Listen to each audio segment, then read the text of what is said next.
এই অনেকদিন পরে যে আমরা রেস্টুরেন্টে এসেছি, আজকে যে আমরা মন ভরে খাবো। এই পাপা আমার খাবার খাওয়া শেষ হয়ে গেছে, আমি একটু বাইরে থেকে আসি। এই রাজুর মা, রাজু এত তাদের কিভাবে খাবারগুলো খেলো? এই পাপা মা, আমি সত্যি খাবারগুলো খেয়েছি, তোমরা 1 মিনিট ধরো, আমি আসতেছি। এই যে পাপা দেখো, 1 মিনিট হলো না আমি এসে পড়েছি। এই রাজু, তুমি খাবার খেয়েছো, এখন তাহলে তুমি পানি খেয়ে নাও। এই আম্মু, এখন আমি পানি খাবো না, আমি তো একটু আগে পানি খেয়েছি। আর এই রাজু বাবা, আজকে যে আমাদের অনেকক্ষণ ট্রাভেল করতে হবে, তুমি এই পানিটা খেয়ে নাও। এই রাজু, তুমি কথা বলতেছো না কেন? তুমি কি পানি খাবে না? আর তুমি এভাবে চুপ হয়েছো কেন? তোমার মুখে কি আছে?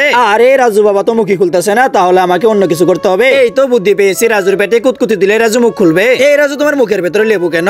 আরে বাবা, আমি যখন বিরিয়ানি খেতে বসি তখন তো এটা বিরিয়ানির উপরে দেখতে পাই, আর আমি ভেবেছিলাম এগুলো মনে হয় চকলেট হবে। এই চকলেট গুলো লুকানোর জন্যই তো আমি রেস্টুরেন্টের ভেতরে অষ্টমে গেছিলাম। এরপরে কি হয়েছিল সেটা দেখার আগে এই দুটি ছবির মধ্যে তোমার কোনটি ভালো লাগে সেটার জন্য ভিডিওতে একটা লাইক এবং একটা সাবস্ক্রাইব করে দাও। আর তুমি 1 না 2 কমেন্ট করে যাও। আর অষ্টমের ভেতরে এগুলোকে আমি চকলেট ভেবে মুখে নিয়েছিলাম। এই বাবা মা, এই চকলেটটা যে মুখে নিয়ে আমার তেতো লাগতেছিল। আরে রাজুর মা, দেখছো তোমার ছেলের কাণ্ড? তোমার ছেলে তো চকলেট ভেবে লেবু মুখে নিয়েছে।